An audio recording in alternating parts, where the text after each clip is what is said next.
हम आज ऐसे शख्सियत से बात करने जा रहे हैं जिन्हें माना जाता है कि चुनावी रणनीति बनाने के लिए उनकी कोई सानी नहीं है, उनके बराबर कोई नहीं है प्रदेश में। अगर पार्टी को ऐसा लगता है कि किसी जगह चुनाव में मैनेजमेंट करके वहाँ का जो समीकरण है उसको अपने पक्ष में करना है, तो हमेशा पार्टी ने इन्हें वो जगह दी है, वो जिम्मेदारी दी है और बखूबी इन्होंने निभाया भी है। हम बात कर रहे हैं बृजमोहन अग्रवाल जी की, जो पूर्व में मंत्री रहे, बीजेपी के वरिष्ठ नेता हैं। उनकी बात करेंगे हम, उन बातों की भी यहाँ पर चर्चा करेंगे जो शायद आप नहीं जानते होंगे। वो कैसे राजनीति में आए, किस तरीके से उनका जो पारिवारिक पृष्ठभूमि है उनके विषय में भी जानेंगे। उन्हें कौन सी चीज़ें अच्छी लगती हैं, उन्हें पान खाने का शौक़ है, शौक़ की शुरुआत कैसे हुई। रात को 3-3 बजे तक वो कार्यकर्ताओं से मिलते हैं। कार्यकर्ताओं के लिए वो मंत्री नहीं है, नेता नहीं है, बल्कि भैया हैं, मोहन भैया हैं। तो ये सारी चीज़ें हैं जो हम जानने की कोशिश करेंगे। कौन सा खेल उन्हें पसंद है, फिल्म देखते हैं कि नहीं देखते हैं, बात करेंगे विस्तार से। बहुत बहुत आपको नमस्कार। ईटीवी भारत में आपका स्वागत है। सबसे पहले तो यही सवाल है कि राजनीति में आपका पदार्पण कैसे हुआ, किस तरीके से राजनीति की शुरुआत किया। देखिए, स्कूल के समय की बात है जब हम 10वीं क्लास में पढ़ते थे और उस समय एक शिक्षक ने कुछ बच्चों को फेल कर दिया और उसका कारण था कि वो ट्यूशन नहीं पढ़ते थे। और पहली बार किसी प्रकार का कोई अगर कहेंगे कि धरना प्रदर्शन आंदोलन उस 10वीं क्लास से शुरू हुआ और उसके बाद फिर बहुत सारे आंदोलन चले, जिसमें अंग्रेजी हटाओ का आंदोलन चला। और उस समय स्कूल के समय पर ही ये स्थिति बनी कि केस दर्ज हुआ और जेल जाना पड़ा। तो मुझे लगता है कि उस समय की शुरुआत है। और फिर जब कॉलेज में पहुँचे तो अखिल भारतीय विद्यार्थी परिषद से जुड़ गए और जब विद्यार्थी परिषद से जुड़े तो उस जमाने में दादाओं का गैंग चलता था कि ब्राह्मण पारा होगा, मौधा पारा होगा, देशबंधु संघ होगा। और वो जो चाहते थे वो छात्र राजनीति की दिशा तय करते थे। तो उस समय विद्यार्थी परिषद के साथ में जुड़कर और एक अच्छे लोगों को अपने साथ में जोड़कर और उनके खिलाफ में हमने लड़ाई शुरू की और छात्र राजनीति में विद्यार्थी परिषद के माध्यम से अपना स्थान बनाना शुरू किया।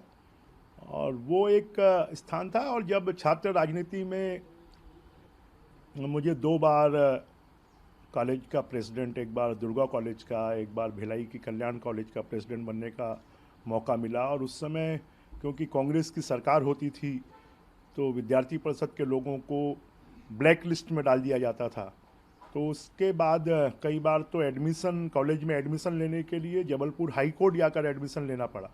और उसके कारण एक पहचान बनी। और पहचान बनने के बाद क्योंकि विद्यार्थी परिषद से जुड़े थे तो फिर राष्ट्रीय स्वयंसेवक संघ की शाखा में जाना स्कूल के समय से ही शुरू हुआ। तो एक राष्ट्रीय विचारधारा के साथ में लगातार जुड़ गए। और जब जुड़ गए तो एक समय छत्तीसगढ़ में ऐसा आया कि जब जो जनसंघ के ज़माने के लोग थे उन्होंने पार्टी के विरुद्ध बगावत की। तो उस समय कुशाभाऊ ठाकरे जी, सुंदरलाल पटवा जी, उन्होंने कहा कि अब तुमको राजनीति में आ जाना चाहिए। और उस समय से फिर राजनीति में आने की शुरुआत हुई। भारतीय जनता पार्टी, भारतीय जनता युवा मोर्चा, उसके विभिन्न पदों पर रहे और विभिन्न पदों पर रहते हुए संघर्ष करना, आंदोलन करना, प्रदर्शन करना, जेल जाना। और उस संघर्ष का परिणाम कि फिर 89 में पहली बार भारतीय जनता पार्टी ने विधायक की टिकट दी। और वो क्योंकि एक राजनीति में पहला पदार्पण था और संघर्ष के बल पर यहाँ तक पहुँचे थे तो वो बड़ा कठिन चुनाव था और बहुत कम वोटों से वो पहला चुनाव जीते। वो राजनीति की शुरुआत थी। और उसके बाद लगातार जो जीत की आपकी शुरुआत हुई थी राजनीति में, उसके बाद में कभी ये थमा नहीं, ये दौर नहीं थमा। ये कहा जाता है कि बृजमोहन अग्रवाल जी जिस सीट से भी लड़ें वहाँ इनका चुनावी मैनेजमेंट ऐसा होता है कि वहाँ से किसी विरोधी को जीत पाना संभव नहीं होता। क्या करते हैं आप? देखिए, राजनीति में मुझे ये लगा कि बाकी जो सब लोग हैं वो सिर्फ अपनी ताकत के दम पर या पैसे के दम पर राजनीति करते हैं, और हमारा पारिवारिक परिदृश्य भी था, पारिवारिक पृष्ठभूमि भी थी कि जो समाज के काम में पूरा परिवार लगा होता था। तो बहुत से लोगों से पारिवारिक और व्यक्तिगत संबंध रहे और उन संबंधों ने राजनीति का एक आधार बनाया। और मैंने राजनीति में ये सीखा कि पैसे और ताकत के दम पर चुनाव नहीं जीता जा सकता। अगर चुनाव हमें जीतना है तो लोगों के दुख दर्द में भागीदार बनना पड़ेगा, आपको जो संबंध हैं उनको समझना पड़ेगा और संबंधों की कीमत को समझना पड़ेगा। अगर आप लोगों से आत्मीय संबंध रखते हैं, लोगों के दुख दर्द में भागीदार बनते हैं, तो फिर ना पैसा काम आएगा ना ताकत काम आएगी, आपके जो संबंध हैं और लोगों की जो सेवा आपने की है वो काम आएगा। और उसी का परिणाम है कि लगातार रायपुर शहर से जो आज राजधानी है उससे 7 बार चुनाव जीतने का जनता ने जिताया। जनता के आशीर्वाद से और कार्यकर्ताओं की मेहनत से 7 बार विधायक बना। ये भी कहा जाता है कि बृजमोहन अग्रवाल जी को अगर किसी के यहाँ कोई भी फंक्शन हो, इनके क्षेत्र के कार्यकर्ताओं के यहाँ, तो ये पहुँचते ज़रूर हैं समय का। हालांकि ये बोलते हैं कि रात से इनकी शुरुआत होती है दिन की, तो 3-3 4-4 बजे पहुँचे भले ही, लेकिन पहुँचते ज़रूर हैं। ये वजह है, एक बड़ी वजह। देखिए, मैं ये मानता हूँ कि लोगों के अगर दुख में और खुशी में अगर हम शामिल हो जाते हैं तो उनके परिवार के सदस्य बन जाते हैं। और इसलिए मैंने ये कोशिश सिर्फ अपनी कॉन्स्टिट्यूंसी के नहीं, पूरे छत्तीसगढ़ में और पूरे रायपुर शहर में, यहाँ तक कि देश भर में भी जिन लोगों से मेरे संबंध राजनीतिक या गैर राजनीतिक संबंध हैं, और उनको मैं कोशिश करता हूँ कि उनको मैं निभा पाऊँ। क्योंकि पद तो आज है, प्रतिष्ठा आज है, परंतु जो संबंध हैं वो जीवन भर के लिए हैं, और इसलिए उन संबंधों को मैं निभाने की कोशिश करता हूँ। और अब किसी दिन तो 30-30, 35-35 शादियों में जाना होता है, तो मैं फिर कोशिश करता हूँ कि मैं भले 2 मिनट के लिए जाऊँ, परंतु अगर मैं वहाँ पहुँचता हूँ तो निश्चित रूप से, और बहुत से लोगों को तो ये इंतज़ार होता है कि हमने बृजमोहन को बुलाया है तो आएंगे ज़रूर, भले कितने भी समय आए। तो मैं कोशिश करता हूँ कि लोगों की जो उम्मीद है उस पर मैं खरा उतरता हूँ। तो रात का क्या है आपसे ऐसा कि रात 2 बजे भी अगर मिलने आने वाले लोग हैं तो आप 2 बजे भी उपलब्ध रहते हैं? ऐसा बहुत कम होता है, फिर दिन में भी आपकी शुरुआत जल्दी हो जाती है, कैसे मैनेज करते हैं? ये मैनेज नहीं, जो जनता का स्नेह प्यार है, बड़ों का आशीर्वाद है और कार्यकर्ताओं का जो प्रेम है, वो काम करने की ताकत और शक्ति देता है। और उसके कारण बहुत बार होता है कि रात को 3 बजे तक कार्यक्रमों में है, फिर कई बार कोई हमारे राजनीतिक नेता आ रहे हैं, लीडर आ रहे हैं, तो सुबह 6 बजे एयरपोर्ट उनको लेने जाना है। तो ये जो ताकत है, ये संबंधों का और लोगों का जो प्रेम, स्नेह, प्यार और आशीर्वाद होता है, वो सबसे बड़ी ताकत देता है। उससे बड़ी ताकत और कोई दूसरी नहीं है। जी, बृजमोहन जी के बारे में ये भी कहा जाता है कि पान खाने के बड़े शौकीन हैं। इसकी शुरुआत कैसे उन्होंने की, कैसे शुरुआत की आपने पान? देखिए, हमारे घर में कोई भी पान नहीं खाता है, परंतु जब कई बार तो ऐसा होता था कि राजनीतिक गतिविधियों में रात भर सफ़र करते थे, दिन में जाकर कार्यक्रम करते थे, कभी बस्तर जा रहे हैं, कभी सरगुजा जा रहे हैं, कभी रात भर ट्रेन में चलकर जा रहे हैं। तो ऐसे समय पर ऐसा लगता था कि अगर जगना है तो अगर मुंह में एक पान दबा लिया और मुंह में 2 चुल्लू पानी डाल लिया तो उसके बाद आप 4-6 घंटा जग सकते हैं। और वहाँ से फिर कभी कभी ऐसा लगता है कि पान भी एनर्जी बढ़ाता है, तो उसके कारण पान खाने की शुरुआत हुई। कोई स्पेशल पान जहाँ पे आप? हमारा जो पुराना पुश्तैनी घर है रामसागर पारा, उसमें राठौर चौक पर एक कस्तूर पान ठेला है, और वो पान ठेला आज 100 वर्ष पूरा कर चुका है।